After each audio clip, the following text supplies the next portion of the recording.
So, wait, so... Hold on, let's start. Are we going? Okay, now what I want you all to do, because we're going to totally fake this, is I want you all to go ballistic right about now.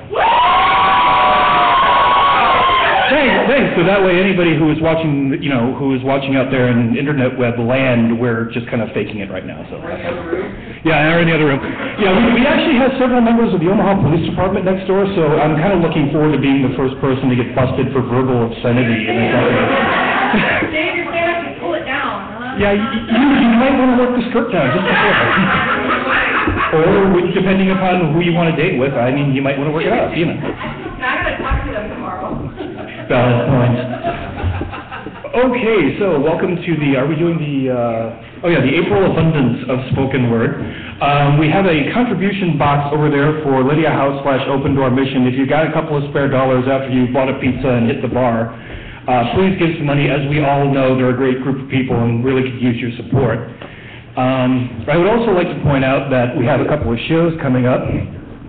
We have our Dreaming Show, which will be May 4th through the 6th. The Samurai of Spoken Word will be appearing prior to the fashion show, May 5th, so please come on down. We'll have ourselves a grand old time. And then on April 30th, this has been the show that everybody has been kind of fighting their way to get into. At least in terms of the performers, I'm hoping that you will at least show up and maybe fight your way to get into the show, and that's going to be April 30th at the Slowdown. The Samurai of Spoken Word will be appearing there. And we would really like to see you and everyone you know there. Because apparently they don't have anything else going on Mondays, and I told them we can give them a crowd. That's the theory anyway. So we're going to pass this along to Ann, and she can do everything. All right. If you have an open seat next to you, raise your hand. We're running out of seating here, so if you need a place to sit, jump in. There's some tables at the back. This is awesome. Thank you so much for coming out. So like Dave said, we've got those shows coming up. You'll see that info flashing by. Please feel free to hit our Facebook or Samurai of the Spoken Word. You can Google us, or at Evangelical, you can locate the link and see what we're up to. So without much more to do, we have some new folks, and Dave will kick this off. We're going to be opening up the show with 3 different people auditioning, so I would really, really appreciate some open minds, some open heart. Okay, forget it. Just be nice. Everybody has had that opportunity walking up on stage, and you kind of feel that moment when your heart drops into your feet. So please, just be cool to these people, let them do what they do, and hopefully they will do it well. Please allow me to introduce you. I've known her for now about a decade off and on. Miss Jenny White.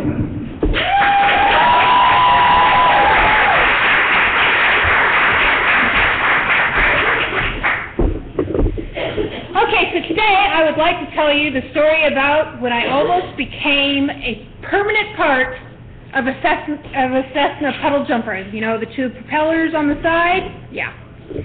Okay, first the background. I hate to fly. Flying hates me. I hate flying. It's a mutual hate relationship here. Okay? So my best friend Allison Mayhew lives in Evansville, Indiana, and she decided one year that she really needed to see me in the middle of July. Okay, some more background. I don't do heat well. I am half Hawaiian, I have no pigment, and I have no heat tolerance. Blame my mom, it's okay. So, all is well and good, she buys the tickets, and my flight plan goes like this: Omaha to Chicago, Chicago to Indianapolis, and then Indianapolis to Evansville. Omen number 1 should have been I'm flying. Omen number 2 should have been I'm flying in July. Okay, not a good picture. But all goes well. I get on the plane in Omaha, and I fly to Chicago. In Chicago, I march the 6,000 miles down to the other end of the concourse to get at my second date. When I get to said date, the flight information says 3:30 Indianapolis, or 3:30 Nashville, Tennessee. I'm supposed to go to Indianapolis. And I'm thinking, okay, gate change, no big deal, but if I have to march the 6,000 miles back that way, I'm hijacking one of those cars and running everybody over. Okay?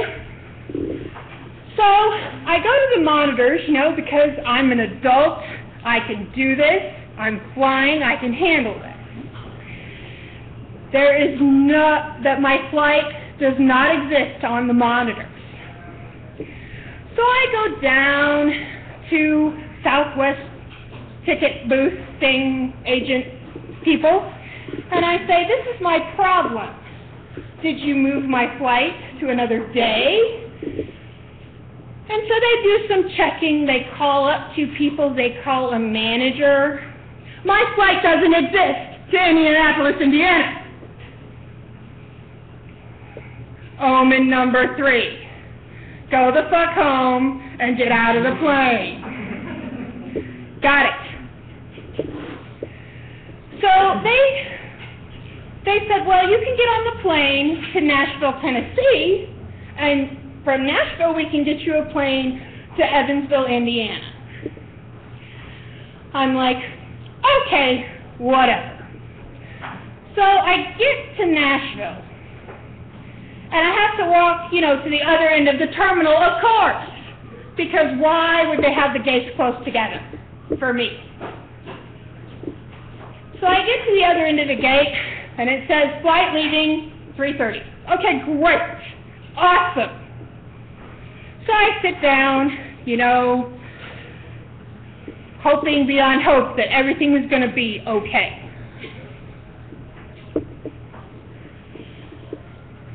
At 3:15, they say to board flight 1455 to Evansville, Indiana.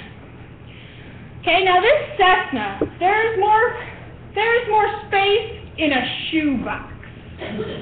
Okay, and if you haven't noticed by now, I am rather a large lady. Okay, and I have more space in a shoebox. So this plane, it had the 2 seats on one side and the 1 seat on this side, and we're all getting in it. But first we have to march the 300 yards across the Saharan tarmac. Move over. Move. Okay. Okay, sorry. So we trek across, the 300 yards of Saharan tarmac and get in the plane. Well, the plane is an industrial oven because it had been sitting there all day in the 110-degree heat. That flight that we were supposed to go to Evansville was that plane's first flight of the day. So we all get on the plane, and the pilot comes on and says, okay, folks, we are going to spend about 30 minutes doing the pre-flight computer check. I can't turn on the air conditioning until this check is done. Okay. So we're all sitting there, and the plane is totally full.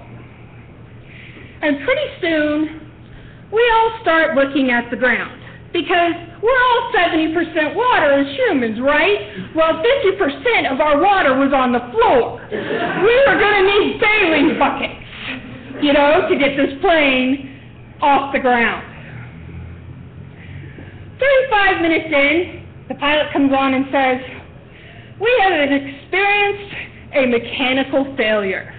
This plane is not going anywhere today. Please return to the terminal and the ticket agent will reissue you a flight. And I'm thinking, well, duh, we short-circuited out the whole electricity system by sweating here forever. So we all get off the plane and we trudge the 300 yards back to the terminal. But it wasn't the terminal, it was on the bottom part, with the covered part that's for the maintenance people, and the ticket agent met us there. And the ticket, so we are all in line, and I am last in line. We are all in line. It takes about 45 minutes to get reissued tickets. I climbed the 3 flights of the stairs back up to the air conditioning part of the terminal, and I swear as soon as my butt cheeks hit the floor, they said, "Excuse me, flight 1455 is going to fly today. All those passengers that just were asked to deplane may reboard." And so I'm like, dear God. Now, I am hot, I am cranky, and now I'm dehydrated, and I do not have 50% water to go, spill on the floor of this plane. So we all line up and we march down the 3 flights of stairs across the Saharan tarmac. It's the same plane! And I'm thinking, oh, hell no. I turn around and hightail it back to the terminal because I want a hotel and an ice water bath now. And the pilot and the co-pilot and the stewardess were standing on the side of the stairs helping everybody up the plane because it was too hot for them in the plane. And the pilot sees me hightailing it back to the terminal, and he runs over to me. He says, "Ma'am, ma'am." And I turn around and I said, "Yeah?" He goes, "What's the problem?" And I said, "This is the same plane you said could not fly anywhere today." And he goes, "Well, how do you know that?"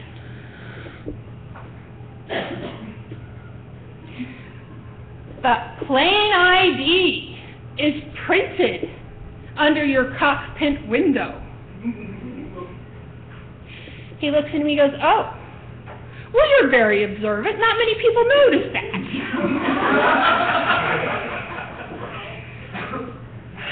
And I said, "You know what? This does not make me feel better. I'm sure you're a very good pilot. It's nothing personal, but I am not getting on this plane." And so his co-pilot hears me in hysterics and comes running out there and says, "What's the matter?" I said, "I'm not getting on this plane. You guys can go to Evansville. I'm going to go get in some ice water." He goes, "In?" I said, "Yes, in." I did not stutter. And so the pilot was like, "It was just a computer glitch, okay? I promised I would not fly this plane if it was unsafe."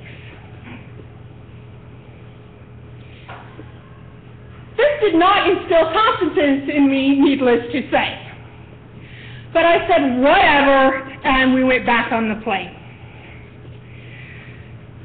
The only seat left, I remember I said that the plane was full to capacity.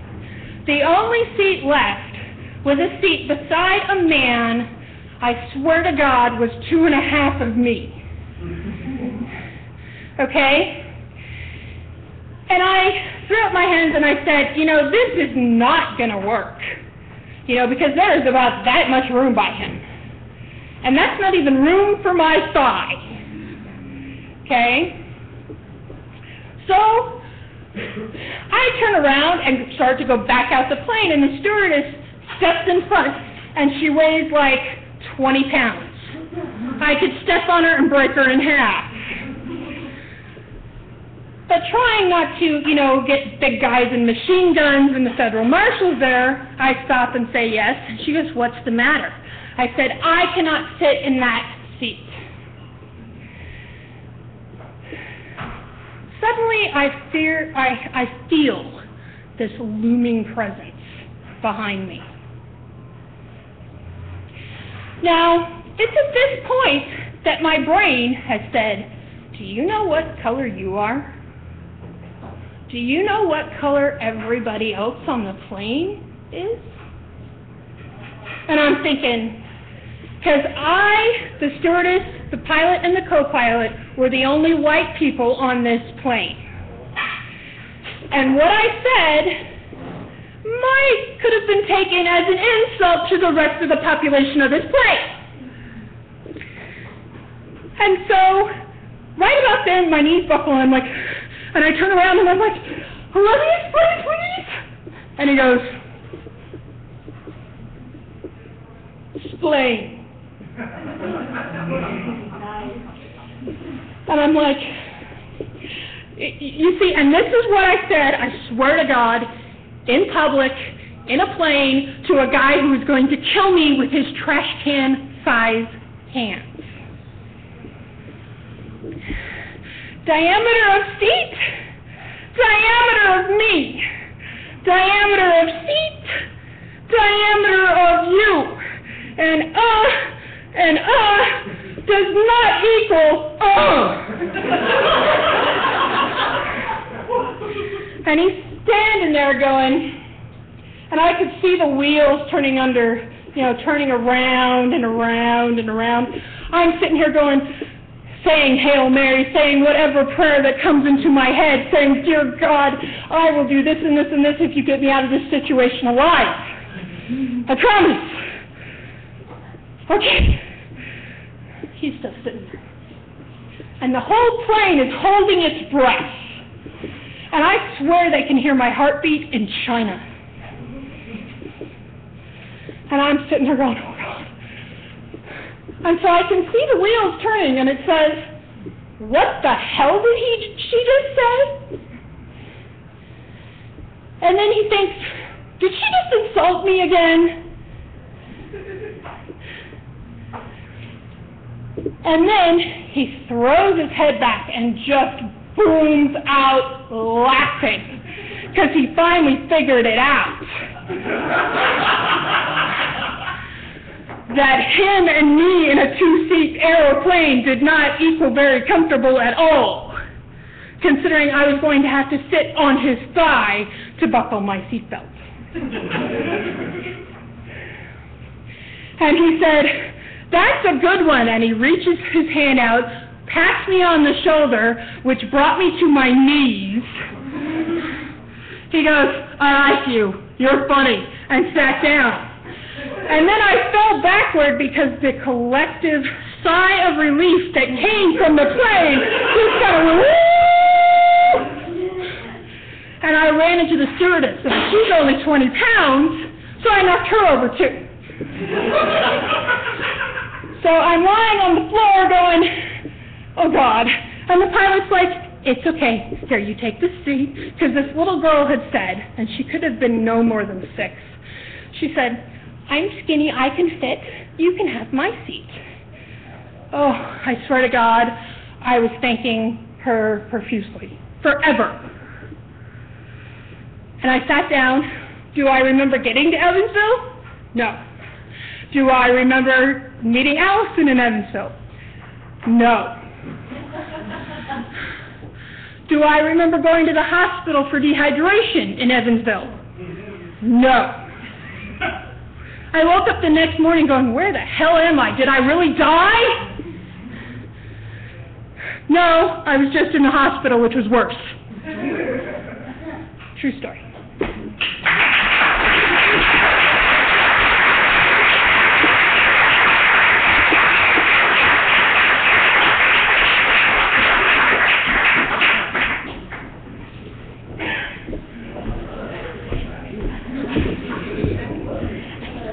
She's out there somewhere. Somewhere she's holding my iPad. There we go. Ladies and gentlemen, first of all, let's say thank you once again to Miss Jenny White. I have my own horrific awful story with her. And now I met this lady in February. I've been seeing pictures of her forever because I'm friends on Facebook and now thankfully in real life with Steve Gray, who's an awesome guy. And then I was introduced to this next person through another photographer friend of mine, Elizabeth Stayer. And since then I've done like about 3 or 4 different shoots with her, and as a model she's been pretty awesome. So now I'm really looking forward to seeing how she's going to perform. So Miss Marlo Bates, would you be kind enough to get up on stage, please?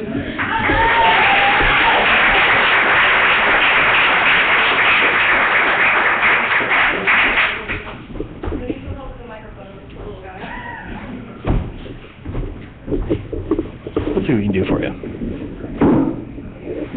Let's see if I can, like, rock the whole audience with the background noise. That'll be awesome. Do that a little bit, yeah. How about there? That sounds great. Okay.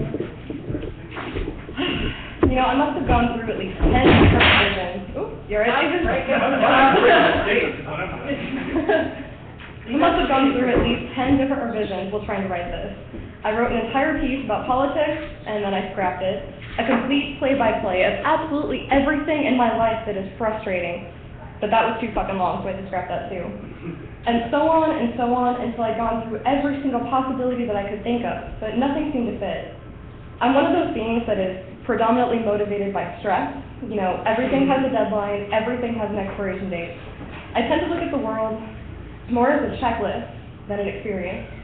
So I was kind of freaking out about how I was going to cross this one off. And about a week ago, it finally came to me. Driving is one of the few times that I can sit back and just collect my thoughts.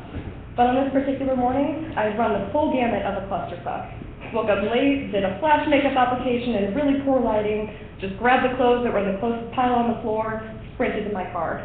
So now I've got my angry face on, I'm chain smoking furiously, driving as fast as humanly possible, blaring music that I'm not even paying attention to, while mentally just cursing out every other driver on the road and plotting unusual and cruel punishments to everyone that has a part in Omaha road construction.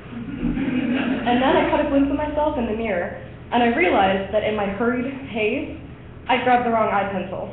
So I was temporarily the mortified owner of bright purple eyebrows. And that's when one of the lyrics in the song finally came through to me. The comedy is that it's serious. So I decided I was going to make a social experiment. For 1 week, I was just going to stop caring about all these petty concerns, these artificial people, these unnecessary stressors that tend to rule my life. So I have purple eyebrows for the day, but at least it matched my shirt.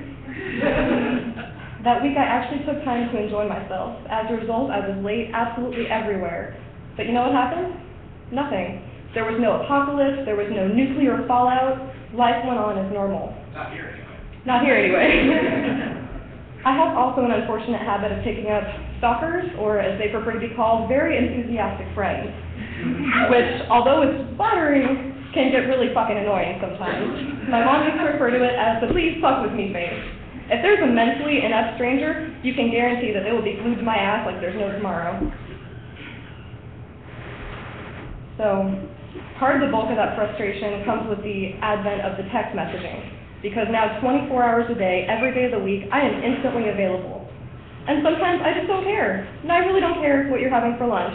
I believe you. I don't need to see a picture of it. I don't care that you had 8 customers in a row at your job. Oh, look, there's another picture of you making a duck face in a mirror. I'll just add that one to the collection. Thank you. So, usually when those happen, I just ignore them or push them back for a later date. Thankfully, though, my phone has a built-in defense mechanism, and it is so terrible with reception that it sometimes just hides the messages from me. So I don't have to deal with it at all. That's honestly the one thing that I can say I like about modern technology, is that even though I'm constantly available, it's selective about who I'm available to.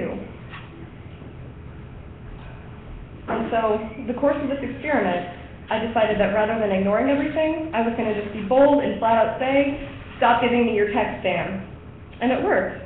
The friends that I cared about keeping toned down the intensity. The very enthusiastic friends that I was not so partial to got offended and stopped talking to me after the ridiculous rant and rampage and tears. Another area of interest that I was really curious to see the result of was my romantic life, which is pretty strange anyway. Let me clarify. I vibe on the crazies. Hardcore.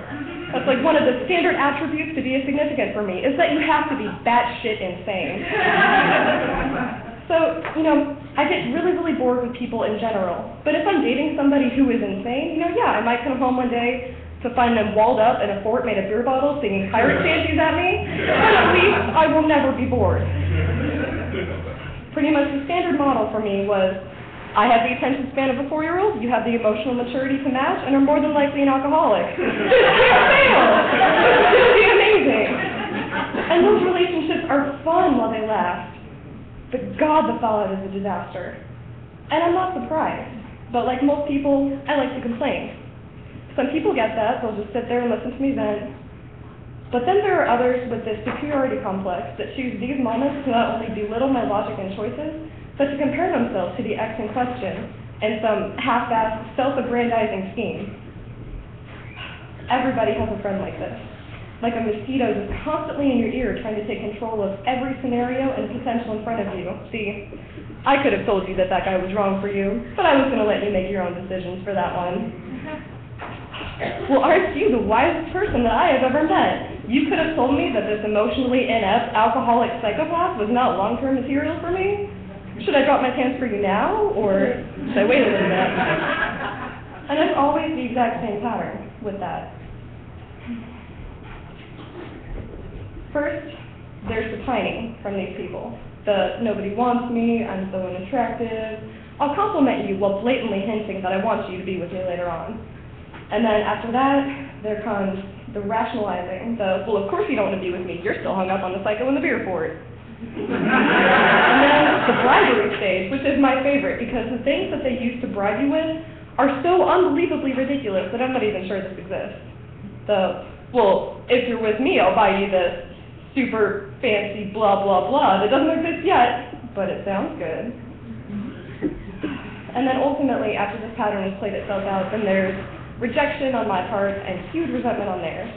Always the same pattern. And I get really sick of it because I don't feel like it's justified. I'm typically a really passive person. If you're annoying the shit out of me, usually I'll just ignore it until it goes away. Or I'll slowly distance myself until it no longer becomes an issue. But during this experiment, I got bold in this area too. One of the most obvious things about me is that I have absolutely no shame in voicing attraction. You know, I can't always guarantee you eloquence. Sometimes it might just be, hey, so I've been thinking, and I'd really, really like to touch my bits with your bits. Can we work this out sometime? And I guarantee you, it will at least be voiced. If I'm not with anyone, though, it's not because I'm unhappy or haven't found the right guy, or that you should just keep coming on with the unsolicited offers for a date. It means that I'm just content with my current status. You know, a relationship would be really nice in the future, but for the time being, I'm content enough to eat SpaghettiOs out of a can and watch terrible horror movies in my pajamas without judgment. I feel like that's not something I should have to give up right now, so I'm not going to. And if you keep pressing me and pressing me and pressing me with these solicitations, then I will friend zone your ass so hard your head will spin. It's going to be ridiculous. Another facet that I thought would be interesting to test was the fact that I am a champion drinker. And as such, this provides me with regular opportunities to make a complete ass out of myself in public. For example, at a friend's birthday party last week, when we got the noise complaint, somebody's brilliant idea to let me go over and talk to the cop. So I swayed my drunk ass over to the car, and we started talking. As soon as I felt the words, "cool story, bro," leave my mouth, I thought I was going to be in for a world of trouble. But apparently, my drunken rambling was so successfully annoying that he decided to just leave and not come back the rest of the night. So, as you see, it was productive in the effort a little bit. Generally, I enjoy being in an altered state of mind, but I've realized recently that drunk me is tricky. She has a really bad habit of deleting text messages that she sends, so that sober me will not be mad at her in the morning. Which has led to several conversations that I haven't really enjoyed with friends, and several very, very awkward circumstances when it gets sent to the wrong person. So, drunk me is also very, very prone to ridiculous injuries. Then again, that's not very much different from sober me. Since I have such a penchant for being in these freak accidents, and I'm very anti-hospital, I have quite a few stories built up to share. So I'm going to tell you guys the story of the fireplace explosion that happened in January. I was with a group of friends, just drinking, socializing, you know, the standard gamut of debauchery, when we decided that we were cold in the living room and we needed to get a fire going. So my friend and I cram ourselves into the fireplace and are straining as far as we can with the lighters, trying to get it to connect with the logs. When that proved fruitless, we decided to go on a matches finding adventure. Now at this point, I should make a note that my friend does Civil War reenactments and has a ready supply of gunpowder at all times. So while we were on the matches quest, a friend of ours decided that they would be helpful by dumping half a pint of gunpowder into the fireplace. So we return with the matches, all excited, crawl back into the fireplace, and strike the match. And the next thing I know, I am running and terrified and on fire. So my friend and I make a whole loop in the living room, finally connect in the middle, and we're smacking the flames out of each other's hair and out of each other's skin. Then we collapsed on the floor and started laughing like hyenas. I'm not sure if it was the shock from the experience or just the craziness. Gunpowder explosions, by the way, are exactly like they look in cartoons. The hair blows straight back, you've got blood everywhere, you have the shock expression, because you don't know what the fuck's going on. And after that, it doesn't really faze me anymore. You know, if you can come through something like that, only slightly beat up, I've got hope for the rest of it. So nothing really fazes me injury-wise anymore. And although that is the most epic of the drunk injury stories, it's not the most recent. A few weeks ago, I was feeling pretty fancy, and I decided I wanted to see what my butt would look like in the bathroom mirror. So I'm in the shower, and I climb up on the edge of the tub and grab the liner and the organizer for leverage, and I'm twisting myself back trying to get a glimpse when I hear this ripping and prying noise. And all of a sudden, I'm on the floor, and both items are splayed all on top of me. Wore those bruises for 2 weeks. I was fucking proud. Proud moment for me right there. Being extremely injury-prone isn't all that bad, though. Like, it's taught me to be pretty fucking resilient, and hardly anything is surprising to me anymore. Speaking of resilient, I suppose I should tell you guys the aftermath of my experiment. Just a week after viewing the world through a different lens, I was no longer bound by petty obligation or coercion. I let go of everything unwanted, inconsequential, and stressful. The people in my life now are there because they want to be, not because of an ulterior motive or because they need something. So during those times when everything goes wrong, when you're stressed and on the verge of a mental breakdown, just remember that the best comedy in life is that we take things so seriously. Thank you.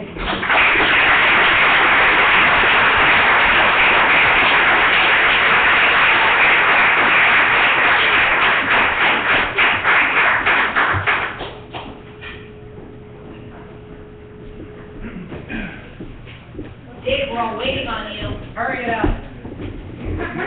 My mistake was thinking that Ann was actually coming up here to talk. So. Yeah. At some point in time, we're actually going to talk her into getting on stage. I think it's probably going to involve a tranquilizer gun and multiple shots of tequila, but you know. You can borrow my cattle prod. I'm just curious though, your cattle prod, now is that more of a tool or a toy? Valid point. Okay, so yeah, there's that. Okay, so our next contestant, as it were, it's very odd because you have those people now due to social networking that you only know, oftentimes by distance. You know, I have a friend of mine who lives in Oregon who I speak to all the time. Since about 1999, I have never physically met this woman. At some point in time it'll happen, but I'll probably be on my deathbed. I don't know.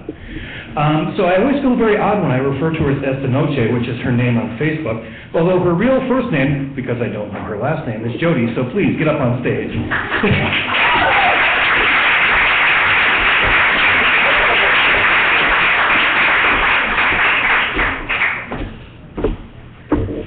Hi, allow me to introduce myself. I'm Jody.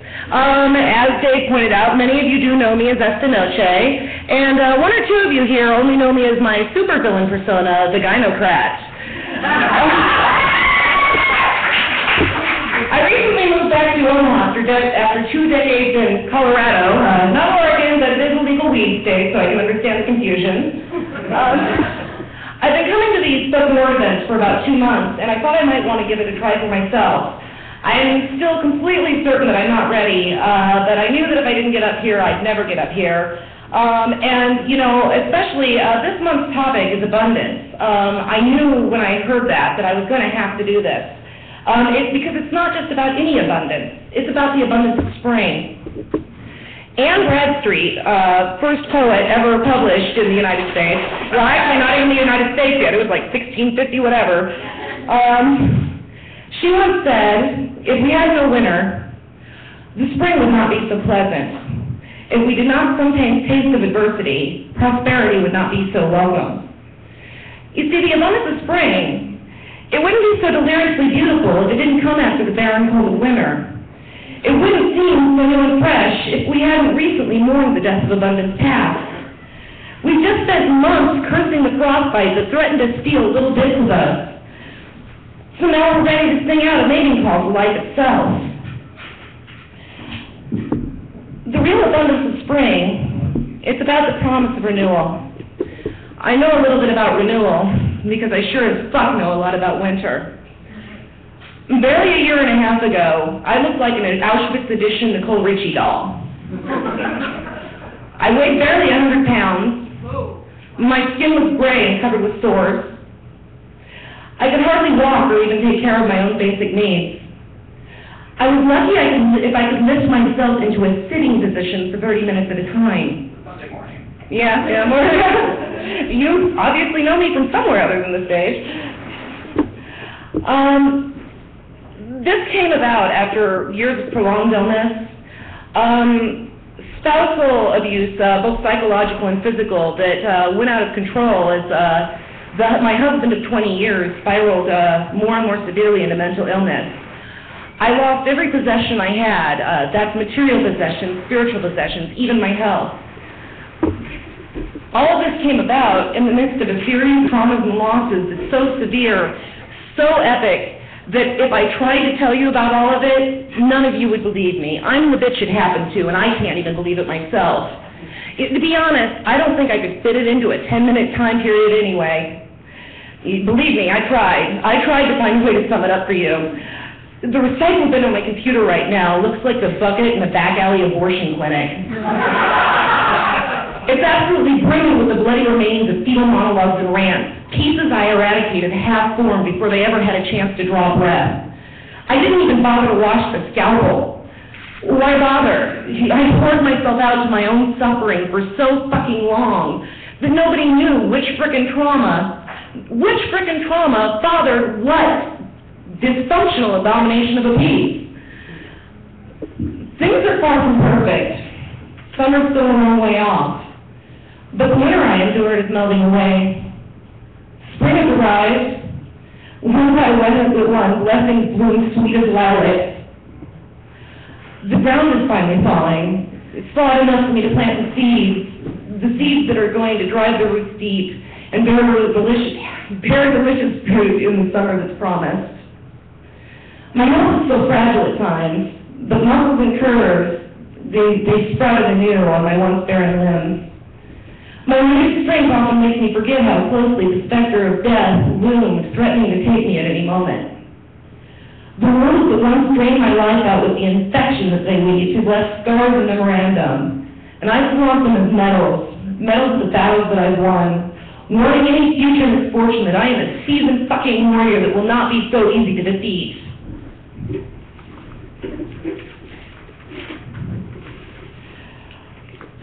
I train with words, as you can see by the fact I'm having to read from a page. I find that words and wit do not flow as quickly and naturally as they once did for me. The girl that once thrived on plunging into crowds of strangers is now often shell-shocked and shy. But I stand here before you now, all forcing myself to stare down the insecurity and fear to offer my testimony as best as I can. I know that no matter how this audition goes, I will not stop trying things like this, and I will regain my former bravado and brilliance. Anxiety and depression still stalk me at night, like sex requests from a regrettable former flirtation. But a happy hearting was courts me so sweetly that I'm finding it less and less tempting to hit reply just so that I can feel something. I still boil with so many conflicting emotions when I think about the man that I loved for my entire adult life. Anger, fear, regret, betrayal. What he became, what he did to me. But a strange pity for him, and an even stranger gallows humors for myself, seem to be slowly allowing me to forgive both of us. I still face abject poverty. The home I live in is not my own. But I have a job, something that just a few months ago I wasn't certain I'd have either the opportunity or the capacity to ever have again. I have a home of sorts. I have a hostess, a patroness really. Her state-like patience and generosity, they made me feel like I really do truly have a home until I can manage an apartment of my own again. Thank you, Tanya.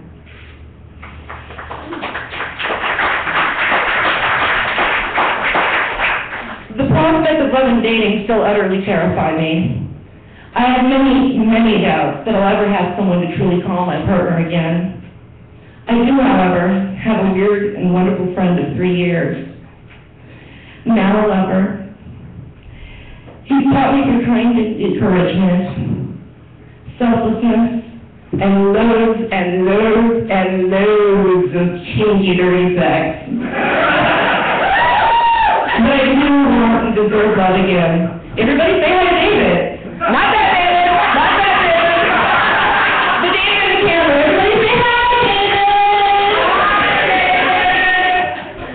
But you know what I have? Most of all? Most of all, I have hope. After nearly a decade of waving false hope in front of myself like a plastic carrot on a stick just to keep myself alive, I finally bitten deeply into sweet, genuine, real hope, the kind that makes you feel alive. And if that's not abundance, I don't know what the fuck is.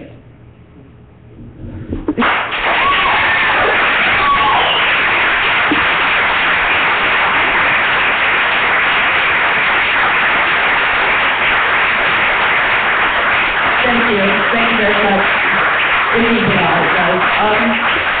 Because it is spring, I've written 2 love poems. I'll let you all decide which one I do first. I've written a kind of longish one on the most dysfunctional relationship of my life. And I've written a fairly short one about that nice gentleman that's watching us from inside the camera right now. Which would you like to hear first? Dysfunctional love or sweet silly love?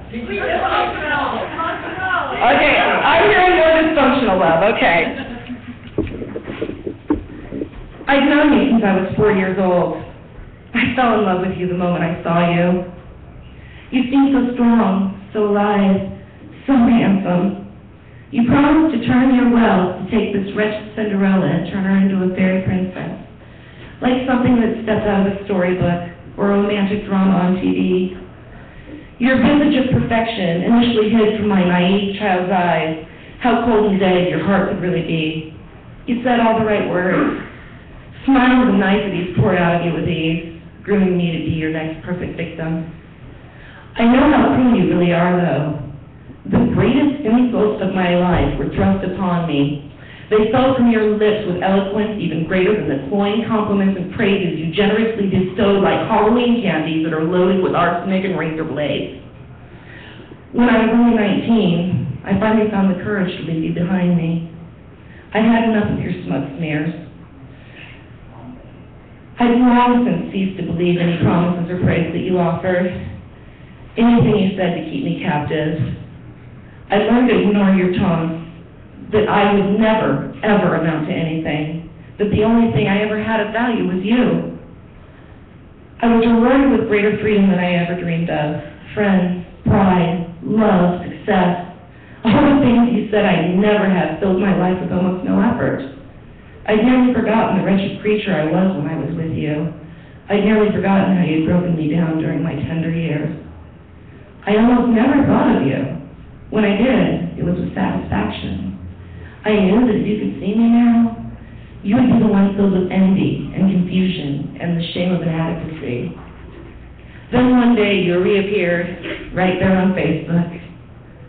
Still a silver-tongued thing, you praised me for all I'd become, told me that you were proud of me, that you regretted losing me, and that I was the most delicious and exotic girl out of the many you've ever held in your arms. I'd become so proud that I completely failed to hear that your tone dripped with condescension and sarcasm. I'd become so arrogant that I didn't realize what you knew what I was desperate to hide from the world, that I was falling. The only reason you showed your beautiful face again was that you could spew ugliness upon me as I hit the ground and laugh at my road rash. You taunted me as I tried in vain to lift myself up. You told me what I really needed was for you to save me, that I was doomed to fail from the moment that I left. Finally, after trying to limp away, trying to crawl away, trying to drag myself away on broken, bloody stumps of fingers, I realized I had nowhere left to go, and I came crawling back to you. I told you that I'm yours. I don't know if I hated myself or you more for that. You reared and gathered me up in your lustrous arms. Your gorgeous face was barely aged a day in 40 years. But your grotesque heart has even grown bitter with age, has grown even more bitter with age. your pride, your arrogance, they've masked from you the fact that my admission to failure and inadequacy also drip with sarcasm and condescension. You so greatly underestimate me that you haven't a clue that I still know I can get by without you eventually. That I'm just using you until I can orchestrate another brilliant escape. And this time I won't have to run hundreds of miles away to do it.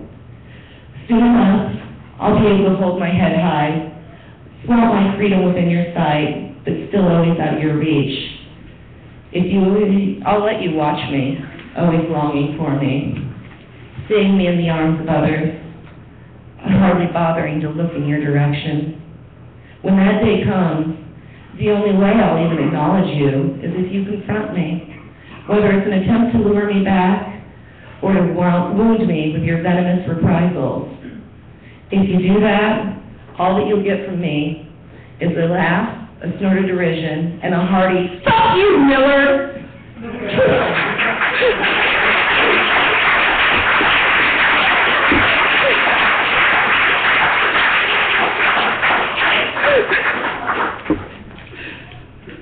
Okay, now I'm going to do the sweet love. This is once again to David. Everybody find each other again.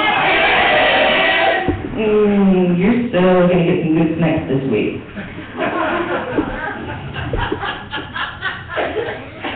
You told me, but I remind you of a rose bush that's been hit by a lawnmower. Leaves and petals rotting on the ground, being scattered by the wind. Stripping broken branches, hanging off me by brown fibers. When I told you that I'm dead, that I have nothing to offer you but decaying remnants, he told me that rose bushes live for centuries. They almost always survive anything, and that this rose bush has the strongest roots you've ever seen. You promised that I would grow back thicker, stronger, lush, better suited to endure if the clumsy ground that the fate ever plowed over me again. You gathered the broken bits of me so that they wouldn't go to waste and be utterly lost, but would instead feed me as time broke them into compost. You began to water me, to cut away the parasitic vines that blocked the sun from me, and you smiled as my new green shoots started pushing through the ground. You coaxed me to bud again, plying me with sweet words and music. I showed you that I was teeming with thorns, sharp, ready to draw blood. You just smiled and told me that it was a sign of how abundant and sweetly fragrant and boldly beautiful the coming blossoms would be, and that the privilege of enjoying them was going to be worth the occasional scratch. Sometimes I still fear that your kindness is nothing but a great load of bullshit, but even if it is, bullshit can be the best fertilizer. I do see, though, that at least you don't have a lawnmower. You don't even have a pair of shears. As I feel myself begin to bloom, I promise that I'll drop a rose or two at your feet.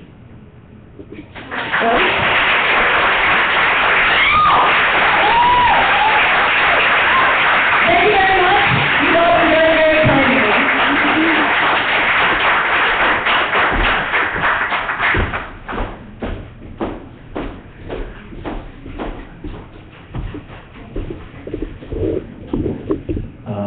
Ellen, top that. I just want to point something else out for you. You have to follow that. I, on the other hand, have to know that Allison is going on after me, so I've got to tear this motherfucker down for anybody to even notice I was here. Okay, ladies and gentlemen, Alan and I have known each other for about a year and change, I think. I met him initially through the Nerdtron crew, and now we kind of have this running Sunday thing, kind of a ritual now where we all gather for Indian food. We never know who turns up, but usually Alan and James turn up on a fairly regular basis, and they kind of make my weekend as a result of that. So allow me to introduce you to Alan Wiggs.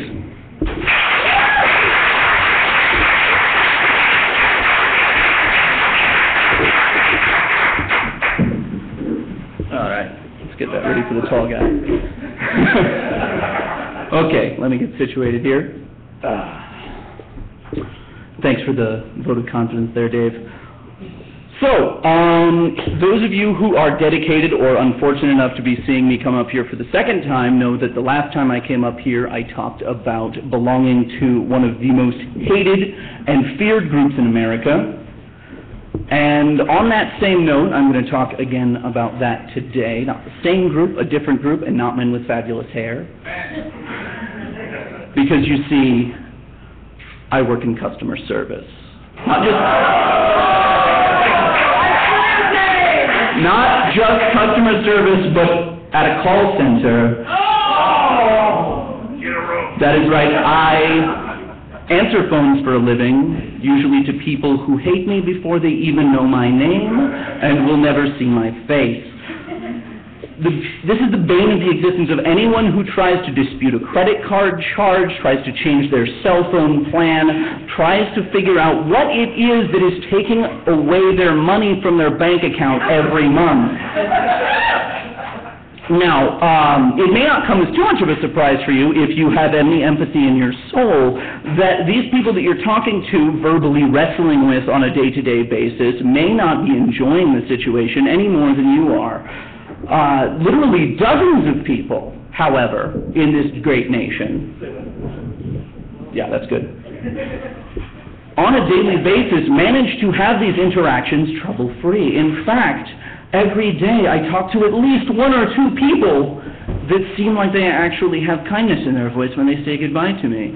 And hopefully today I can share just a few of the best practices that I've learned, a few vignettes from my side of things that will help you to have a customer service interaction that doesn't make you launch for the cold embrace of death.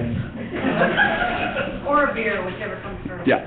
So, on behalf of everyone who starts and ends their day by saying, "Thanks for calling," I come to present an agreement, a non-aggression pact, if you will. I can't promise everything. I'm not going to refund your bill. You cannot talk to my CEO. He lives in Michigan. But at least I can foster some mutual understanding and respect and get you off my goddamn line 2 minutes earlier than you would have otherwise. So, I'm going to present you a few rules, and if you cross them, then you're crossing me. First, number one, something that we all learned from either the Boy Scouts or the Lion King: be prepared.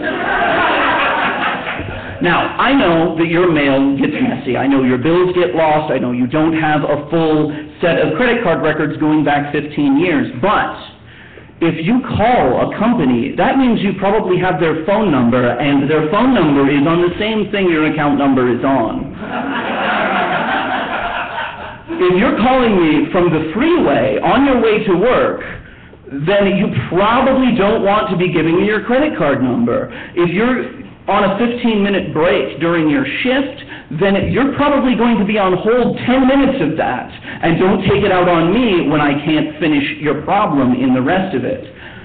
Have expectations that are reasonable, and we can have a much more accommodating arrangement. And this moves into my second point. Respect the process. Now, when you go into a restaurant, you don't get pissed because the waitress asks for your drink orders before the entree and, God forbid, the dessert.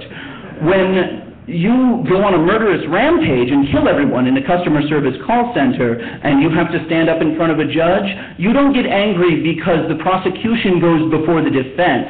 There is an order to things. There is a process.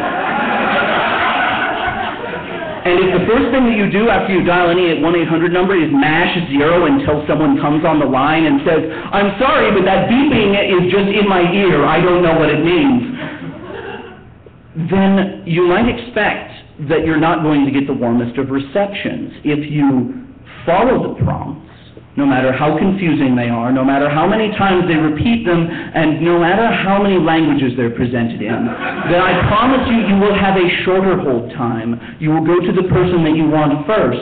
I will not have to transfer you to 4 different departments before you finally talk to the guy that can reverse your charge. Now, excuse me, when you call into a customer service call center, there are scripts. There are set orders that things go in.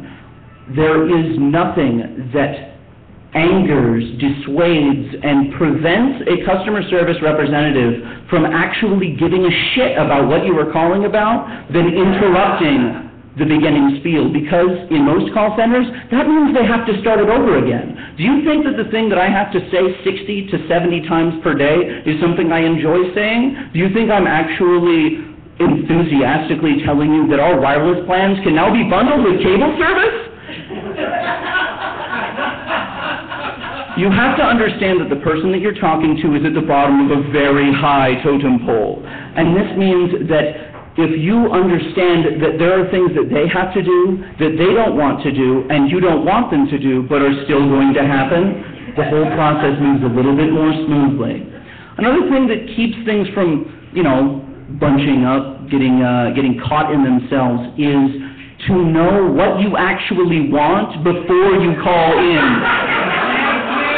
The number of times I've said, what can I do for you, and be met with 7 to 10 seconds of utter silence, it's mind-boggling.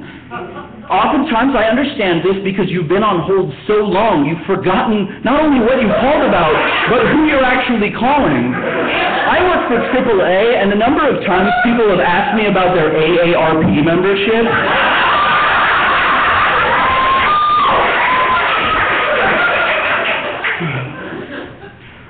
the client base may be of a similar age, but it's not exactly the same thing. So you need to ask the right questions, and let me give you a hint. Why? Why is almost never the right question. Why? Why is my bill so high? Why? Why can't I change this over the phone? Why? Why won't you go out with me, Alan? The question you usually want is what? You don't want me to talk about why your life insurance costs what it does. You don't want me to talk about risk assessment. You don't want me to talk about actuarial tables. Or if you do, then maybe I do want to go out with you. Don't be afraid to simply say everything that you need to say about the situation. More information is better. That said, I love telling stories, I love hearing stories. I wouldn't be here tonight if I did not love stories. However, I do not need to hear the story of your last 3 weeks just to know what you need to know about your bill. And a corollary of asking the correct questions is to actually listen to the fucking answers that you get. So many times do I have to answer the same question. All of the longest calls that any customer service representative will explain to you that they get is a result of one thing. It's not because the problem is so complex. It's not because they've never heard of this before. We've all heard it before. The problem is that no matter how many times you rephrase, no matter how many times you explain, no matter how many times you hear the same goddamn question, people will not listen. I like to think that most people are reasonably proficient. During the majority of their lives, you go to your job, you come home, you interact with your family, you keep your house from falling apart. You're generally a decent person, but there are certain things that they're different for everybody, but everybody has something that they are completely useless at. And it seems like for a majority of the population, as soon as you put the phone up to their ear, there's just a retard ray. To pardon the phrase. But I don't know if cell phones actually cause brain cancer, but I'm pretty sure they cause strokes, because I've heard at least 4 over the phone. Now, when you do listen to the answer, oftentimes it's going to be an answer you don't like, because, face it, major corporations didn't get to the size where they have to operate customer service call centers if they didn't do it by screwing a few people over. Now, when you get these answers you don't like, and when you want something different, remember who has the power. Now, I like to think of customer service similar to an S&M relationship. One person is cracking the whip, but they're not the one that controls the reaction. You can yell and scream at me all you like, but you can't make me do what you want. I can hang up on you. And I've done it, because the fact of the matter is that if I have a policy I follow, if I have a certain set of rules that I consider to be morally and ethically decent in what I do, I'm not going to cross those because someone is screaming at me. No, I have been threatened by people who at least appear to be professionals. By the sounds of their voice, I could tell that they were at least 3 times my weight and had been in prison. I have been threatened with decapitation. I have been threatened with disembowelment. I have been threatened with sexual abuse that I could not even talk about up here. Know what? Right, and that was just the 15 minutes before this show, but it worked. You said you wouldn't kiss and tell. That wasn't kissing. You forced that down my throat.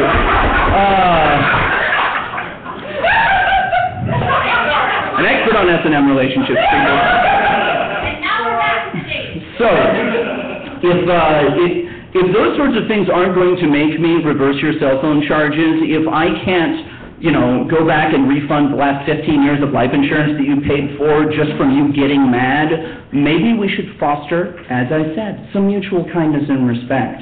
And finally, something that seems to be the last gambit, the desperate Hail Mary of anyone frustrated by a customer call center.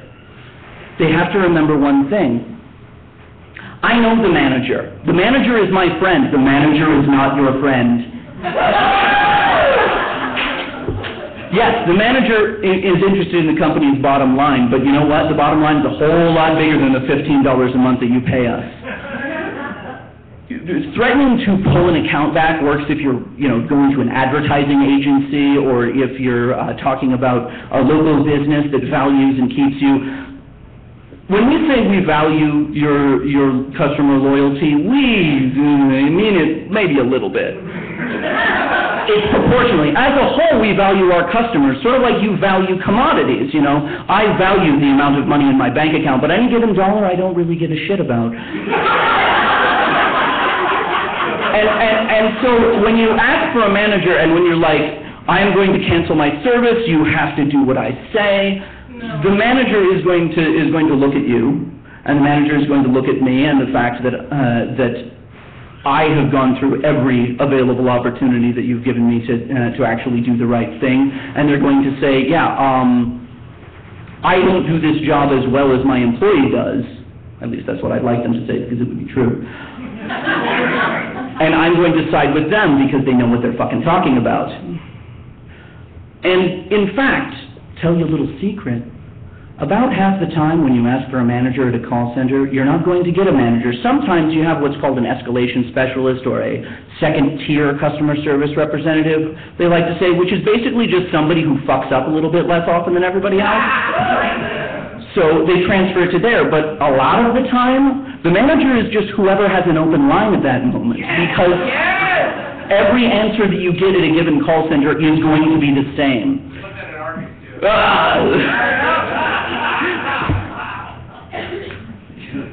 So, in conclusion,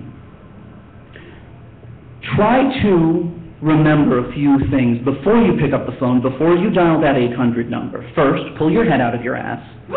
Second, get your bills in order now. Don't wait until I have to listen to you shuffle papers for 15 minutes. Third, remember who has the power. And finally, you have a great day.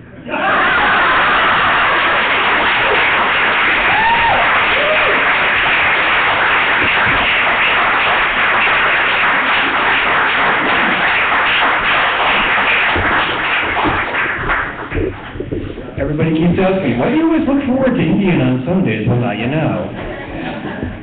Okay, so our next gentleman coming up, I'm in a very odd position about this guy. He had his audition on a show where I was working that day, and so he basically came on at about 7, and I walked in at about 9:30, had a glass of water, and walked my ass up on stage to do my set. So I completely missed his set. I was grateful that I was introduced to him, because or else I would have been sitting here and he would have walked up and said, I'm getting on stage today. And I would have said, well, you're not. I don't know you. So back the fuck up. But instead, he did introduce himself. I got a chance to meet the gentleman. I still have yet to hear his material, which I am hoping will be really, really cool. Did I put you in a hole, man? Just checking. Joe, get up here and we'll have a great time. Ladies and gentlemen, Joe Royce.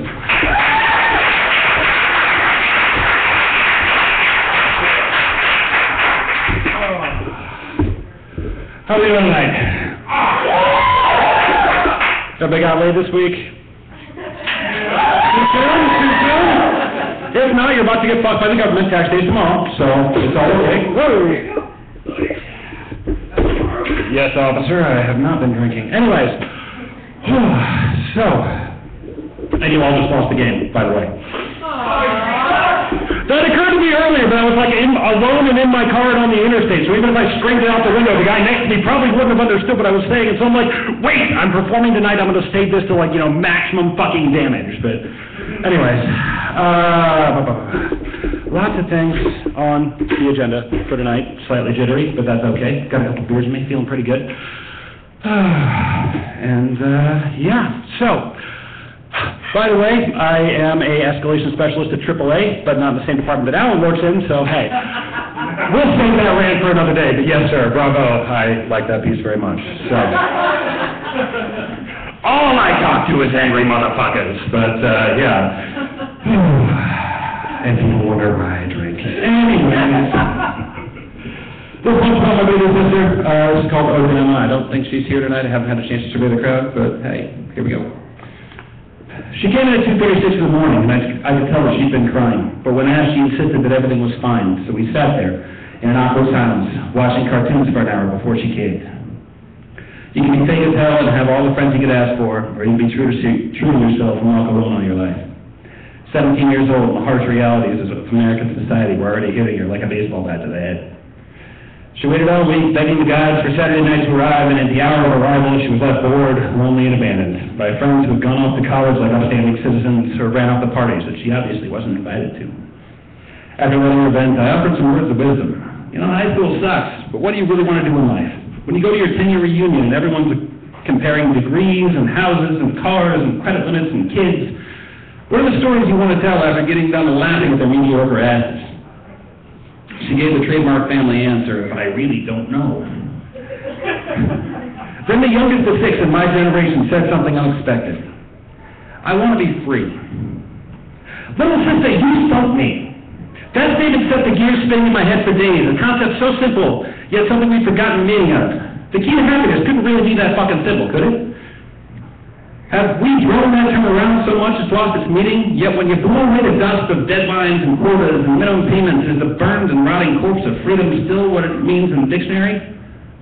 Little sister, that's hardcore. To have all of life's avenues and alleyways laid out in front of you and ask for something so naive yet so natural, I'm wondering why I didn't think of it myself. The waiter in the five-star restaurant's been left flustered and stuttering when all you asked his pop his ass for was a ham fucking sandwich.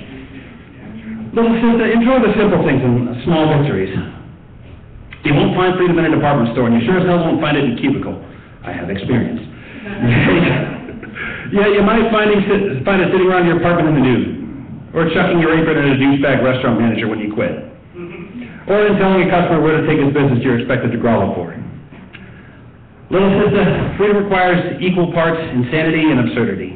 Declare your own holidays. Don't overload yourself with social engagements. Call in sick to work and spend the day mini-golfing. Play FBI tag at the public library. Do a victory dance at DMV upon reaching the front of the line. If the masses are staring blankly and you're laughing your ass off, that's a good day to be you.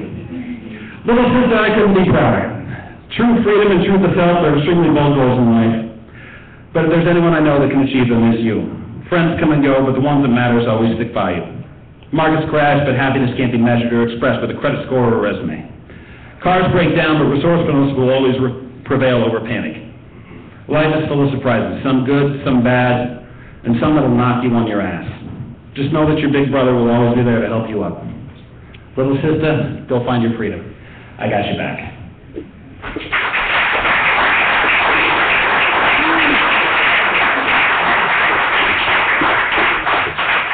So when I woke up today, I had absolutely no fucking idea what I was going to do up here. I kind of blew my A-list material here for my audition last month.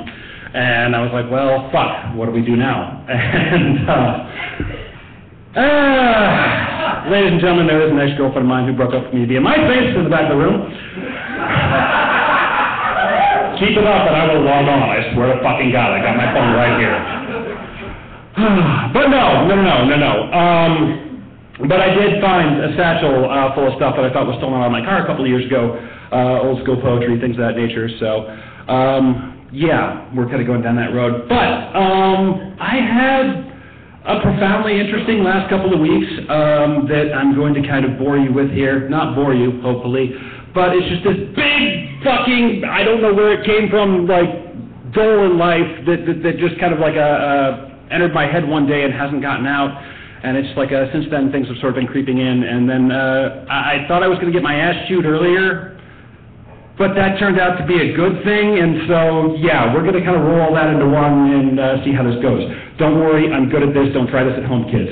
Anyways, so, when I was about 19 years old, I randomly, when working nights at a call center, decided that, hey, you know, I've earned a little bit of downtime, I've got some extra cash, you know, why don't we go on a cruise? So I started looking around at cruise websites and things of that nature, because, I mean, when you haven't gotten a call in about an hour and a half, and, yeah, you're stuck there for 5 more, and there's no one around to really talk about it, just, yeah, you kind of get some crazy-ass fucking ideas in your head. I think it was on Carnival Cruises' website at the bottom, there was a link that said, join our team, and I was like, holy shit, that might actually be kind of cool. So I started looking into and researching things as far as, you know, what it would take to, you know, work on a cruise ship and looking around at other cruise companies. And then I found Norwegian Cruise Lines America. Not a whole lot of American flag cruise ships for a fucking reason. I found out later, but yeah, they were having, you know, some job fairs. And I'm like, well, hell, fuck yeah, I can drive to Evanston, Illinois for a job fair to work on a cruise line. Hell yeah, why not, right? Well, they weren't just having a job fair, they were touring like Ozzy Osbourne, hitting God knows how many fucking cities. And ooh, look, they're going to Lincoln, and ooh, look, they're coming to Omaha twice. Okay, cool, we can do this. So the day came, and I, you know, decided that, hey, I'm going to get off work in the morning and then, you know, wait a couple hours to go to this job fair, which I actually missed the morning one because I was jerking off in the shower and having a really good time with it. But I passed out and then, you know, managed to wake up in time to make the afternoon one and still get to work on time. So I walk into this job fair, and it's just like, I'm like 5 minutes late, and everyone has a little information packet that I don't have. And, you know, the guy's kind of going through just the basic prerequisites, like, you know, hey, if you have, you know, more than 3 misdemeanors in the past 7 years, then you're automatically disqualified. 3 people got up and left the room. If you have any marijuana convictions or drug convictions on your record, you are automatically disqualified. 5 people get up and leave the room. I'm like, okay, I'm surprisingly qualified so far. But yeah, they show us a video and they walk us through the whole process and whatnot, and then you know, I'm the only person left sitting in this room, and he's like, oh, you didn't get an information packet? No, sir, I did not. Oh, well, here you go, just fill out this application. And so, hey, being young and 19 and nothing better to do with my time apparently, I filled it out, and you know, so he's like, well, we're still doing interviews, you want to come on back? I'm like, sure, why the fuck not? I get back there, the guy sits me down, he's like, okay, so any questions? I'm like, yeah, I don't know what I'm qualified for. I worked in call centers in an airport, and, you know, I'm 19, so I just kind of left everything blank as far as the job desired thing goes. Oh, well, we need hotel utilities, so we'll do that. What's that? You're basically a fucking janitor. You do not want to do that on a cruise ship, just saying it, that if you ever get the opportunity. There's a lot of puke, a lot of shit, a lot of like literal excrement, human excrement trailing down the hallway. New Year's Eve, not a good scene, ever. $29,000 worth of alcohol split up between 640 people. But yeah, it's just like, you know, so he's like, okay, here's what we need. And then he's like, well, looks like your employment history's a little spotty. Yeah, I'm young and still trying to find my place in the world, and just complete line of bullshit. And he's just like, okay. He's like, so when can you leave? And I'm like, well, I can leave right now if you've got a flight to catch. No, when can you leave for training? I'm like, training? Yeah. 2 weeks notice? Okay, cool, here you go. Go get your medical screening, and that's it. And holy fuck, just like that, I had a job on a cruise ship. On the way From there to work, I called like 3 different people, and I was like, yeah, we're not going to go on vacation together this summer. Well, why not, man? We've been planning this for 2 years. I'm going to be in Hawaii. Doing what? Working on a cruise ship. What? I don't know either, man. Just this is what we're doing, and I don't know. They didn't ask for my credit card number, and so I said, hey, I'm assuming this is a good thing. But yeah, long story short, to get to the actual meat of the story here, I went 6 months with no days off, 6 months living in Hawaii, and I never swam in the ocean, did not get laid. I had like 2 glasses of champagne the entire time I was out there, and that was it. Kind of a turnaround for me. They fixed all of that once I got home, back to Omaha, in the middle of January, which is awesome. Hawaii to Omaha, January 15th. Don't do that either. Ever. And yeah, since then, I kind of got my job back at the call center that I worked at, and got fat and let my pension fund just keep growing that I had completely forgotten about until recently. And not quite sure where all of this came from, but I was hanging out with a friend of mine at about 3 o'clock in the morning. And outside of our building, there were these 2 hippie kids that were all just like, yeah, we're from Columbus, man. We're just going to go out and cruise America. And I'm just like, oh, yeah, hey, do it now while you're young. They're like, oh, are you serious? I'm like, yeah, you know, you can go work on ships. You can go get a job at the National Park Service. You can do this. You can do that. But do it before you get tied down with anything. Don't buy a house. Don't buy a brand new car. Don't do anything else like that. And so he's like, hey, you've done this before, haven't you? And before I can say anything, just like even remotely modest, my friend that I'm with is like, oh yeah, this motherfucker, he went to Hawaii for 6 months and shit like that, and oh my God, it was crazy. And I'm like, oh my God. And so then, yeah, about a half-hour Q&A session and things of that nature. Well, the next day I was driving around randomly, and I was thinking about this conversation. I'm like, you know what, in a little over 4 years, I will be 30, which, I mean, you know, yeah, to a lot of people, my dad kind of laughed at that, but it's just like, you know, I don't feel like I've done anything worthwhile. Yes, at the age of 19, I went on 18 consecutive luxury cruises and lived in Hawaii for 6 months completely independent of anyone else that I knew, but there's a downside to that. What did you do after that? You came back to Nebraska, you got fat, and you sucked the corporate cock for 6 years. So I don't know why, but it just, Portland, Oregon is the only city that I've ever visited that, you know, I could actually see myself living in. Chicago, big, busy, crowded, almost got in a fight on Navy Pier for looking at someone wrong, literally, and, you know, things of that nature. Went to Orange County for 5 days, Orange County, California, and it just, yeah, 3-hour traffic jams on the interstate and all kinds of other craziness. No, thank you, no. I'm pretty sure I almost got, like, mugged for smoking while standing in the wrong place. So, yeah, me and California will not get along ever. Ever. I hope to God Edgar Casey was right, because fuck that state. I'm sorry. For those of you not familiar with Edgar Casey, go Google it. It's a great read. Anyways, so there was all of that. But I mean, like, I was driving, you know, from my apartment to go pick up a friend to go hang out at the bar, and it just kind of occurred to me, I'm like, you know, what the fuck? I'm like, I've got this pension fund, which after checking the balance is about $12 grand. And I'm like, you know, it just, my lease is up at the end of the month, and I'm like, you know, why pick another apartment in Omaha when I could just, like, say, fuck it. I'm always talking about moving to another place. I'm always encouraging other people to do this shit. And, you know, just, why the fuck not? Okay, hey, let's do this. And so this idea kind of took root in my head, and the next morning I wake up, and I'm like, how much of this shit in my apartment do I actually need? Alarm clock, laptop, maybe a guitar, and that's about it. Other than the shit that you would normally take with you on vacation. I mean, like, I don't know if I've, like, lost my fucking mind or what. But it's Easter Sunday, and so I go, and I'm hanging out with my family and things of that nature. There's this family medical emergency that everyone's running off to. And then my girlfriend calls. And I'm like, hey, how's it going? She's like, I wanted to talk to you about something. Dun, dun, dun. Exactly. I'm sorry, but if you're going to break up with someone, make it fun, especially if it's on a holiday. I mean, a coworker might say, man, she should have sent you on like an Easter egg hunt or something like that. I'm like, exactly! That would have been fun and awesome! Not, I wanted to talk to you about something. Every man knows what the fuck that means. One of my exes dropped that on me while we were in the car. At that exact moment, the beat pipe in my exhaust system dropped the fuck out. How do you feel about a relationship? Well, I'm like, well, at least one of the women in my life is looking out for me. Damn, you're getting off me. Fuck! Jesus Christ.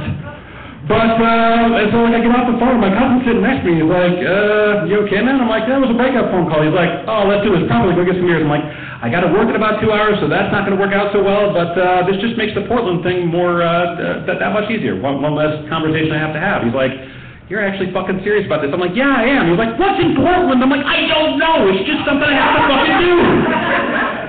It Field of Dreams kind of shit. If you build it, they will come. Who's gonna come? Shut the fuck up! Let's go! Time's a wasting. But no, I mean, like, the more I think about it, my sister was in the hospital the next day. That was a family medical emergency, nothing severe, just a bit of appendicitis. And so, I mean, yeah, the woman at that home was about, Ode to Emma, 19 years old, and I mean, God love her. Number 4 out of 6, she's number 6. I'm A New Hope, she's Return of the Jedi, and so... We're the ones everyone loves. We're the funny ones. We're the charismatic ones, more or less. But it's just me and her in this hospital room. And it's like I lay this news on her because while I've been making these decisions and thinking about it and actually like committing myself to it, she's been, well, yeah, in surgery. So she wakes up, as I walk into the room, the nurse, she's having this conversation with the nurse about how, well, yeah, we'd love to release you, you're doing okay, we just need you to fart first.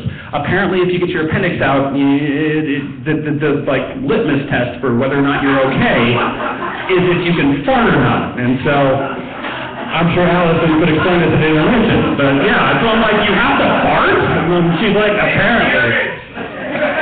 Something. But, so we're sitting there, we're waiting for the food to show up. Oh, I'm sorry. Okay, cool. But no, and she starts asking me. She's just like, well, why? And what's in Portland? What if you get out there and like, everyone turns out to be assholes? What if it's just like Omaha and you're stuck in the same goddamn situation, you blow all your retirement money and this, that, the other, and I'm just like, yeah, I know. What if I fall asleep on the wheel and fucking like drive off a cliff on the way out there? Or, 1,000 different things could happen, but I have to fucking know. I'm sorry. 2.2 million people in the Portland metropolitan area, not a single fucking one of them, except for like the 4 or 5 people from this girl's family that I dated back in like 2005, we'll get to that later. Anyway, not a single fucking one of them like knows who I am, there's no preconceived notions, no expectations, and it's just like, holy fucking shit. Like, not quite starting over again, but, well, yeah, having an idea of it. And I mean, what do I have? I work in a fucking call center and, for AAA, obviously. I mean, I work in some bars on the weekends. I mean, I've had some, crazy drunken nights, some wild sex, and, some mistakes that I've made along the way. But who hasn't had that by the age of 25? It just... shit that we do. And so now it's like I've submitted my application to AAA Portland. I've found out what I need to do to work in bar security out there. So, I mean, I'm just kind of gonna pick up roots and hopefully find like the Bizarro Omaha out there. I don't know. But I was at work earlier, and I just blazed through it real quick. And so, I mean, like, my boss pulls me back into a room. Everyone else in my department's like, what the fuck's going on? I'm like, I don't know. We didn't schedule this meeting. And, she was just like, well, hey, it's just like, what's this I hear you're not getting the development you want? We want you to go for supervisor. And someone told me you applied for AAA Oregon. And she told me, I explained things to her. I'm just like, yeah, I had some things going on and whatnot. I'm kind of thinking about leaving town, so I'm not going to apply for the position that's open right now. And she's like, oh, well, just don't be afraid of yourself. Don't, question yourself constantly. You're really good about that. But just, go out, do those things, swing for the fences, things of that nature. And you'd be surprised. Just like that experience that you have, yeah, the thing that got me was she said, one person might be really fucking good at using a computer, but they're complete assholes to everyone that they meet. And you might have someone else that's really, really passionate about what they're doing, but they're not too good with the system. She says, well, fuck that. I can train someone to use a computer. I can't teach someone who had a rough childhood how to be nice to people in their everyday life. And so, you have that. You have those skills. And so I was like, holy fucking shit. I thought you were going to totally chew my ass for, refusing to go along with your little plan for me, but you're actually encouraging me for this shit. So I thought that was fucking epic. But, yeah, so I have no idea why, but I'm leaving town, hopefully by the end of the summer, and get to Lydia House, because that's what's going on, and let's hear it for everyone else that's coming up here tonight.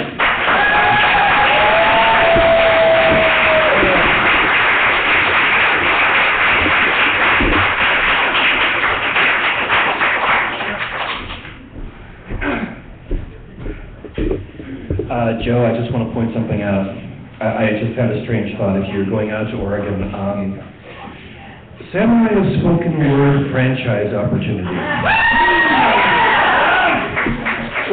we'll work with you, man, you know. I can tell you right now just how easy this was to set up. Is Will watching us tonight? Yes, yes. Okay. This all started because a friend I know, Will Ross, who had moved to Chicago, contacted me and said, dude, we've done some shows before. I'd really like to do a show when I'm in town, and it was going to be around Christmas. And I said, okay, well, let me see what I can do. And I lucked out. First try, I figured I'll contact the pizza shop people. They said, yeah, we've got the day after Christmas available. And we kind of drew up our dream list of people that we wanted to have appear at the show. And despite all claims of sanity on their part, they showed. And we had... Not one. Well, I didn't say your name.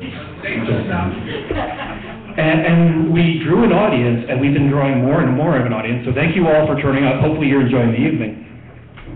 But when you're out in Oregon, when you have the opportunity, I'm going to pimp the idea of, along with following your dreams, opportunities are the ones that you make. Get up off of your ass, as you were doing now, and once you get your ass settled, start doing something. Build a show. You'd be amazed at how easy this is to do. I call it easy because more often than not, I'm doing like a couple of phone calls and a little bit of PR work for it. I, on the other hand, have Ann, who makes everything else considerably easier. I'm going to keep saying nice things about Ann because she deserves them, and at some point in time, should she ever think that I am not necessarily giving her due, she's going to fucking lay me out. You think I'm kidding. So, speaking of Ann, I met Travis in a weird way through Ann, although he may not remember it. Ann had got us, because she's the most organized person I know, Jim Butcher, the guy who writes the Dresden Files, was in town. He was doing a book signing. It was actually like the day the book was being released at Barnes & Noble. And Ann said, I've got these advance passes, we can be like at the front of the line, let's go. And I said, okay, great, I'll be there. And then Ann said, as we're watching everybody else congregate, said, there's another guy here doing a signing. I said, okay, cool, who is this? His name's Travis, he's got a book out, it's called Heart of the Ronin. I think he has it up there. I am not just saying this because he is a member of the Samurai. As a matter of fact, the Samurai name in a strange sort of way happened because of Travis. But he is actually a brilliant fucking writer, and I really enjoyed his work. So I met Travis, he signed my book, and then I think I was like one of 4 people who stopped by because poor Travis had to be there the same day Jim Butcher was. Sorry, dude. And we kept bumping into each other at sci-fi conventions or at NewCon, and then he came out to our first ever show, Fashion and Detritus. Then he came out, did you come out for his shoes? I'm sorry, I'm a little hazy. And he's been kind of, you know, with our scene, so when we first put the show together, I said, dude, we're getting Travis, end of story. And everybody said, yeah, of course we're getting Travis, get him up here. And with that in mind, Travis, get up here.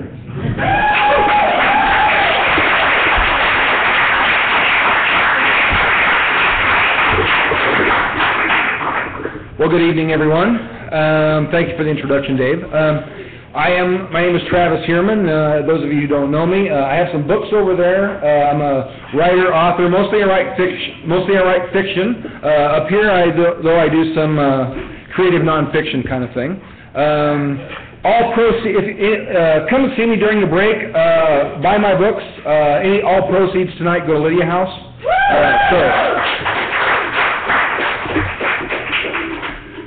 Okay, so. All right, this piece, this is called Notes to Self, and this is an experimental essay I wrote a couple of years ago, and it's the sort of thing that you can just sort of keep thinking about and building on, just because of the way the structure works. So, all right. Don't worry about werewolves. Just hide under your blanket and you'll be safe. If you can't see them, they can't see you. True that. Thunder can't hurt you. Someday you'll appreciate the unbridled majesty and power of nature, and when the thunder tears through your insides and the lightning strobes through your bedroom window and makes you quiver, you'll grin, instead of clutching your blanket tighter. Watch Sesame Street 3 times a day, every day. Yeah!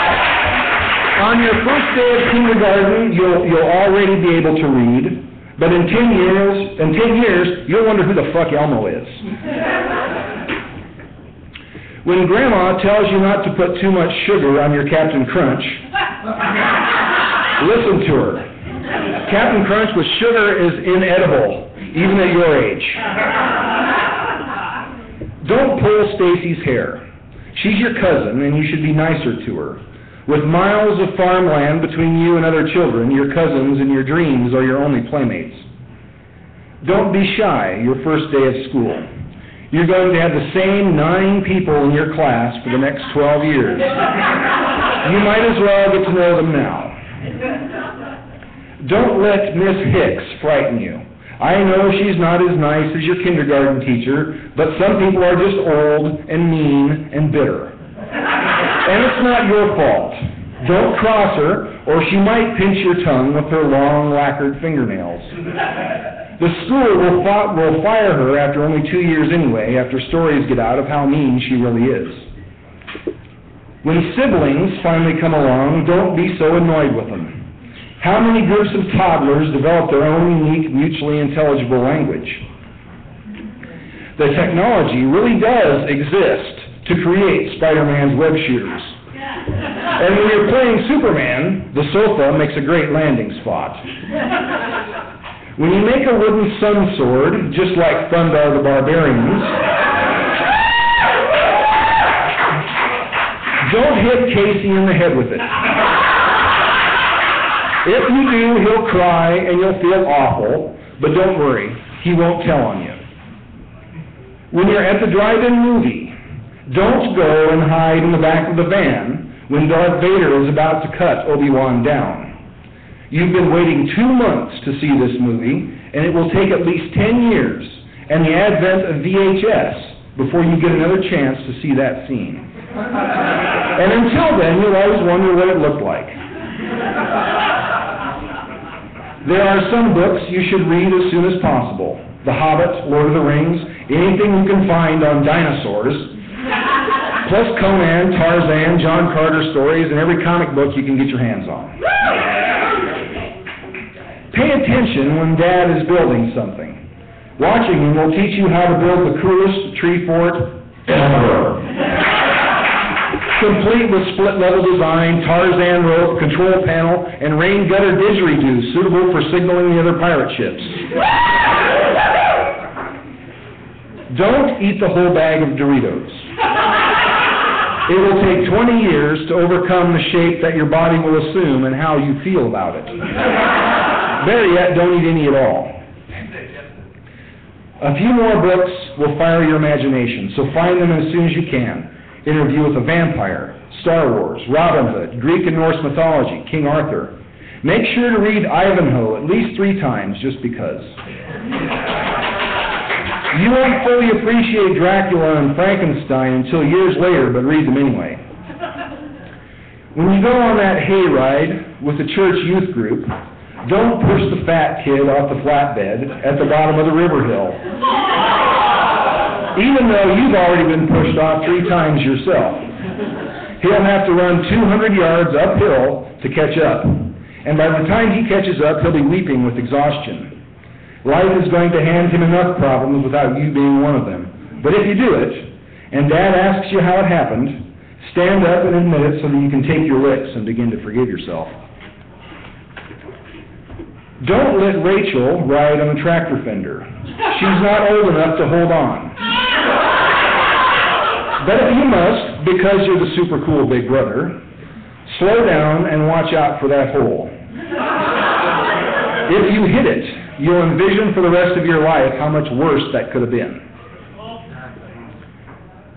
When Doug puts you in a headlock and punches you 3 times in the face, simply because he's older and the seniors have been doing it to him, set loose the rage, grab him by those ears that stick out like the side mirrors on a semi, kick him in the nuts, and start wailing back, or else he'll bully you until he graduates. Practice the sax with diligence.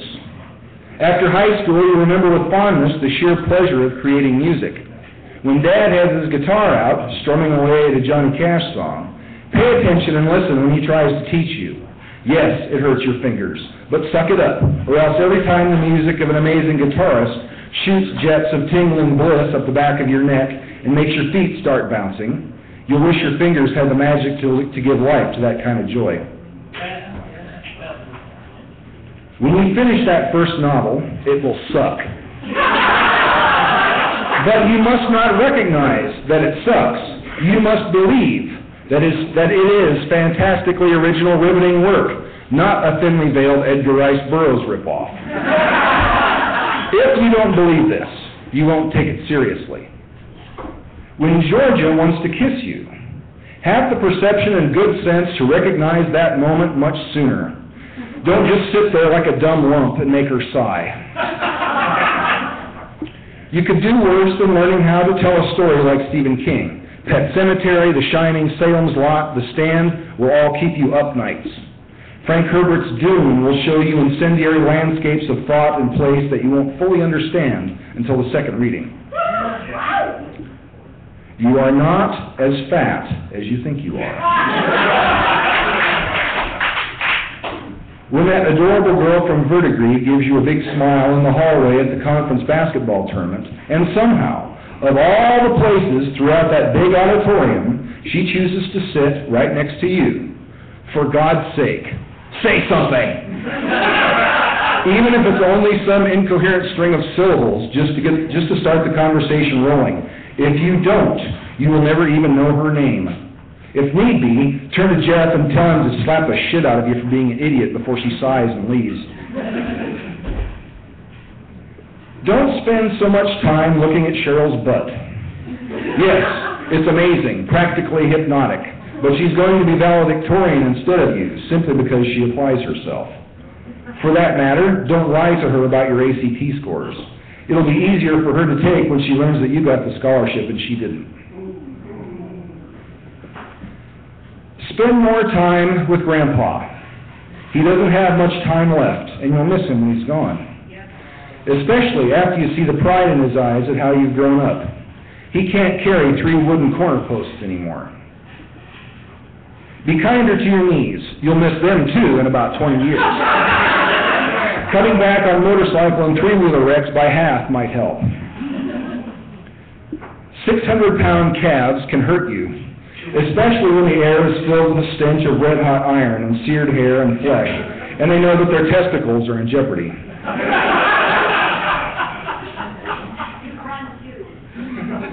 You'll be surprised at how cool a dorm room can be, and how many amazing people you can meet in a single semester in the big city. Most of them will fall away from your life within a few weeks or months, but some will not, and both are okay. Some will even find their way back after a decade or two. Don't tell your gay coworker that AIDS is God's punishment for homosexuality. It doesn't matter that you don't know he's gay at this point. He'll look at you like you're an ignorant twit for the rest of the year, and you have no idea how small-minded you really are. Don't move off campus into the big yellow house. The big yellow house. Wait, never mind that. By all means, do it. Some of those guys will be your friends for the rest of your life, and legends will be born. In coming decades, many of you will meet people at random who still remember your parties. Just do your GPA a favor and cut the parties back to 2 nights a week. Get a rub doctor a little more often. And don't let Corby move in. A bigger jackass was never born. Take 2 Shakespeare classes under Dr. Knoll. He is the sharpest, most ingratiating teacher you've ever had, and he will lead you on intellectual discoveries alongside characters you'll never forget. The second class will be even better than the first, after which he'll call you a very interesting man, and he will tell you things that you find yourself repeating to your own students. Beer cans cause stitches if not caught properly.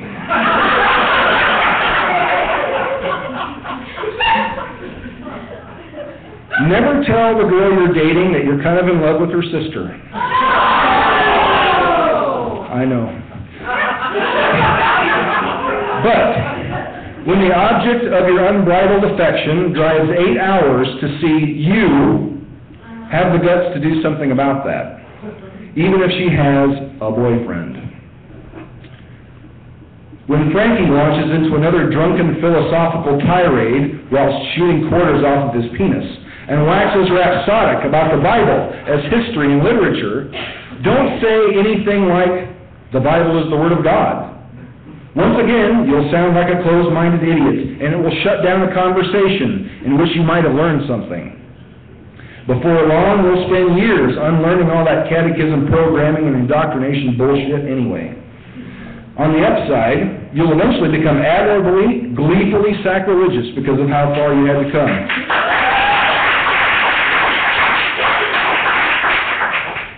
Be nicer to Kara. Yes, her voice really grates on you after about 15 minutes, but she's exploring these sexual minefields too, and she's fun. Make sure you introduce her to Tom. Finish your second novel. You need the practice. It will also suck, much like the first, but at least it will contain more of your own ideas. Send it off for as many rejections as you can. When your fiction writing professor encourages you to figure out what your short story is about, listen. Just because he thinks science fiction is crap doesn't mean he doesn't know what he's talking about when it comes to story structure, character, and theme. Change your major from electrical engineering to English. Writing is where the passion lies. Otherwise, you'll spend too much time working for crappy companies under idiot managers in a corporate culture you despise because you don't have the sense enough to leave Nebraska and find a good engineering job. But then again, that probably wouldn't matter anyway in the long run. When your close friend Cheryl with a C, not to be confused with the one with an S earlier, don't answer the phone. When your close friend Cheryl calls that night, don't answer the phone. Be busy with school. Just keep it as friends. If you answer the phone, you'll experience enough love and anguish for a dozen lifetimes. You're both good people, but the relationship will become a kraken that nearly eats both of you alive. When the time comes, end it right the first time. When the so-called Deering Literary Agency says they'll represent your shitty second novel, tear up the contract into tiny pieces. Instead of paying them $500 out of your $8 an hour wage, work on your craft, pay your creative dues, and land a real agent.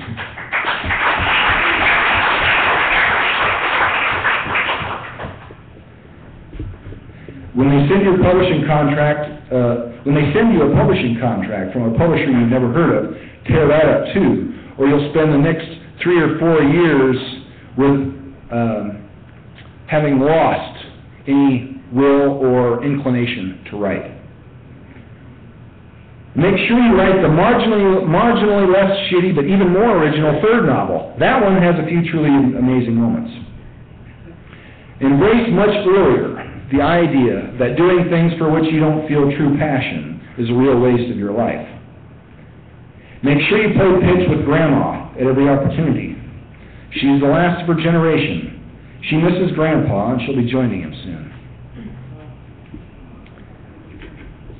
Start that fourth novel. The research alone will spark changes that lead you on a series of real-life adventures, journeys of language, discovery, place, and friends, the likes of which you never imagined you would experience.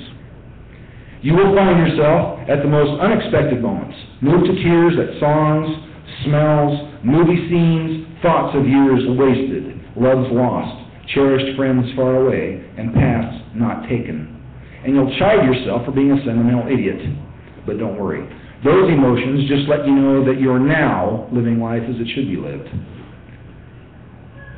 Sing. In the car, in the karaoke bar, in your own living room. Like that 600-pound calf, love can plow into you, smash you flat against the fence, and toss you like a rag doll onto your back, leaving you gasping and bruised with injuries that won't truly be felt until years later. So go easy, approach with care, and treat it with the respect it deserves. When it does take you down and stomp you, again, you'll wonder how the spasms of longing feel like 6-inch hoop prints on your heart. You'll think, how could you ever be that stupid again? And then you'll think, how could I not? So you'll get up, dust yourself off, square your shoulders, and say, let's go. As soon as you can, get out there and meet other people like you, writers and storytellers and people for whom creation is the elixir of life. Shake hands with your idols and tell them how they changed your life. Look for people who are alive, not just existing, And maybe someday you'll get to be that for somebody else. Maybe someday you'll get to be that writer that some soldier stuck in the armpit of the world carries around from foxhole to foxhole in his pack. Grab love by the wrist, pull it close, French kiss it, and take it for a ride on your motorcycle. Wait, never mind. Forget all this. Wounds have power. Forgiveness makes you stronger. Mistakes unrepeated are the fabric of life. Weave them together into a stout billowing canvas to hoist above your pirate galleon. Well, what are you waiting for? Sound the didgeridoo. The ship is docked outside, waiting to weigh anchor and make sail. Thank you very much, everyone.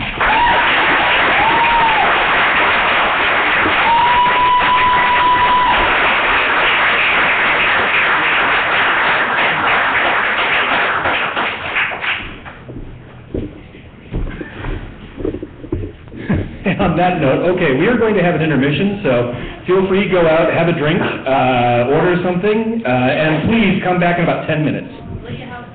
Yes. And please, if you got a couple of extra dollars, please throw something into the Lydia House box, and be sure to tip your waitstaff. They're great people.